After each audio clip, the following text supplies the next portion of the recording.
What a clear way you have of putting things." "It's a mineral, I think," said Alice. "Of course it is," said the Duchess, who seemed ready to agree to everything that Alice said.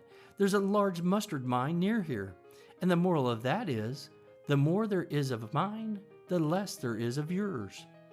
"Oh, I know," exclaimed Alice, who had not attended to this last remark. "It's a vegetable. It doesn't look like one, but it is." "I quite agree with you," said the Duchess, "and the moral of that is, be what you would seem to be, or if you like it put more simply, never imagine yourself not to be otherwise than what it might appear to others that what you wore or might have been was not otherwise than what you had been would have appeared to them to be otherwise." "I think I should understand that better," Alice said very politely, "if I had it written down, but I can't quite follow it as you say it." "That's nothing to what I could say if I chose," the Duchess replied in a pleased tone. "Pray, don't trouble yourself to say it any longer than that," said Alice. "Oh, don't talk about trouble," said the Duchess. "I make you a present of everything I've said as yet." A cheap sort of present, thought Alice. I'm glad they don't give birthday presents like that. But she did not venture to say it out loud. Thinking again, the Duchess asked with another dig of her sharp little chin. "I've a right to think," said Alice sharply, for she was beginning to feel a little worried. "Just about as much right," said the Duchess, "as pigs have to fly, and But here, to Alice's great surprise, the Duchess's voice died away, even in the middle of her favorite word, moral, and the arm that was linked into hers began to tremble. Alice looked up, and there stood the Queen in front of them, with her arms folded, frowning like a thunderstorm. "A fine day, Your Majesty," the Duchess began in a low, weak voice. "Now I give you fair warning," shouted the Queen, stamping on the ground as she spoke. "Either you or your head must be off, and that in about half no time. Take your choice." The Duchess took her choice, and was gone in a moment. "Let's go on with the game," the Queen said to Alice, and Alice was too much frightened to say a word, but slowly followed her back to the croquet ground. The other guests had taken advantage of the Queen's absence, and were resting in the shade. However, the moment they saw her, they hurried back to the game, the Queen merely remarking that a moment's delay would cost them their lives. All the time they were playing, the Queen never left off quarreling with the other players and shouting, "Off with his head!" or "Off with her head!"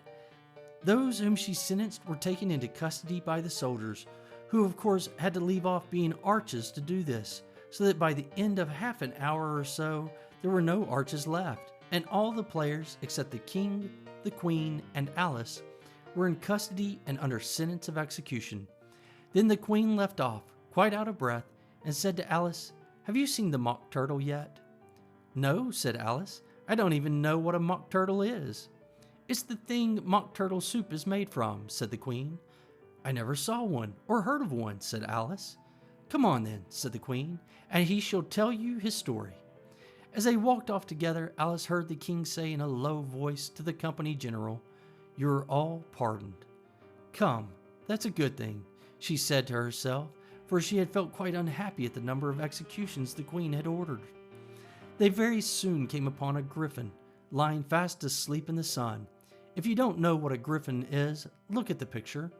"Up, lazy thing," said the Queen, "and take this young lady to see the mock turtle, and to hear his history. I must go back and see after some executions I have ordered," and she walked off, leaving Alice alone with the griffin. Alice did not quite like the look of the creature, but on the whole she thought it would be quite as safe to stay with it as to go after the savage Queen, so she waited. The griffin sat up and rubbed its eyes. Then it watched the Queen till she was out of sight. Then it chuckled. "What fun," said the griffin, half to itself, half to Alice. "What is the fun?" said Alice. "Why, she," said the griffin. "It's all her fancy that they never execute nobody, you know. Come on." "Everybody says 'come on' here," thought Alice, as she went slowly after it. "I never was so ordered about in all my life. Never." They had not gone far before they saw the mock turtle in the distance, sitting sad and lonely on a little ledge of a rock, and as they came nearer, Alice could hear him sighing as if his heart would break. She pitied him deeply. "What is his sorrow?" she asked the griffin, and the griffin answered, very nearly in the same words as before, "It's all his fancy, that He hasn't got no sorrow, you know. Come on." So they went up to the Mock Turtle, who looked at them with large eyes full of tears, but said nothing. "This here young lady," said the Griffin, "she wants for to know your history, she do." "I'll tell it her," said the Mock Turtle in a deep, hollow tone. "Sit down, both of you, and don't speak a word till I've finished." So they sat down, and nobody spoke for some minutes. Alice thought to herself, "I don't see how he can ever finish if he doesn't begin," but she waited patiently. "Once," said the Mock Turtle at last with a deep sigh, "I was a real turtle." These words were followed by a very long silence, broken only by an occasional exclamation of "Shushrukh" from the Griffin, and the constant heavy sobbing of the Mock Turtle. Alice was very nearly getting up and saying, "Thank you, sir, for your interesting story," but she could not help thinking there must be more to come, so she sat still and said nothing. "When we were little," the Mock Turtle went on at last, more calmly, though still sobbing a little now and then, "we went to school in the sea. The master was an old turtle. We used to call him Tortoise." "Why did you call him Tortoise if he wasn't one?" Alice asked. "We called him Tortoise because he taught us," said the Mock Turtle angrily. "Really, you are very dull." "You ought to be ashamed of yourself for asking such a simple question," added the Griffin, and then they both sat silent and looked at poor Alice, who felt ready to sink into the earth. At last the Griffin said to the Mock Turtle, "Drive on, old fellow. Don't be all day about it." And he went on in these words, "Yes, we went to school in the sea, though you mayn't believe it." "I never said I didn't," interrupted Alice. "You did," said the Mock Turtle. "Hold your tongue," added the Griffin. Before Alice could speak again, the Mock Turtle went on. "We had the best of educations.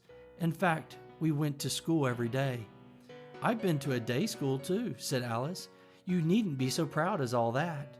"With extras?" asked the Mock Turtle, a little anxious. "Yes," said Alice. "We learned French and music." "And washing?" said the Mock Turtle. "Certainly not," said Alice indignantly. "Ah, then yours wasn't a really good school," said the Mock Turtle in a tone of great relief. Now at ours they had at the end of the bill French, music, and washing extra.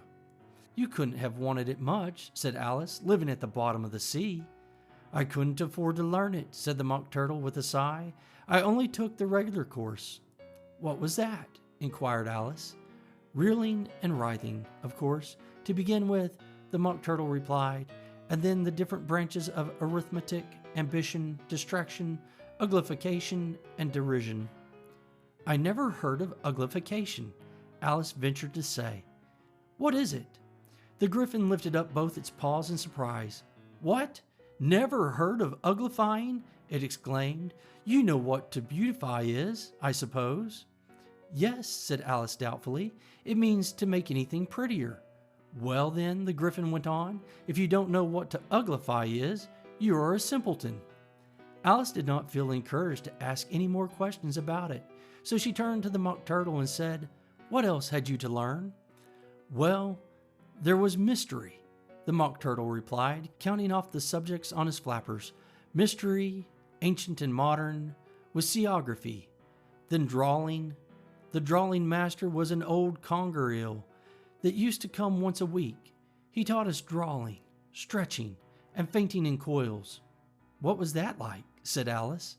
"Well, I can't show it you myself," the Mock Turtle said. "I'm too stiff, and the Griffin never learnt it." "Hadn't time," said the Griffin. "I went to the classic master, though. He was an old crab, he was." "I never went to him," the Mock Turtle said with a sigh. "He taught laughing and grief, they used to say." So he did," said the Griffin, sighing in his turn, and both creatures hid their faces in their paws. "And how many hours a day did you do lessons?" said Alice, in a hurry to change the subject. 10 hours the first day," said the Mock Turtle, 9 the next, and so on. "What a curious plan!" exclaimed Alice. "That's the reason they're called lessons," the Griffin remarked, "because a lesson from day to day." This was quite a new idea to Alice, and she thought it over a little before she made her next remark. "Then the 11th day must have been a holiday." "Of course it was," said the Mock Turtle. "And how did you manage the 12th?" Alice went on eagerly. "That's enough about lessons. The Griffin interrupted in a very decided tone.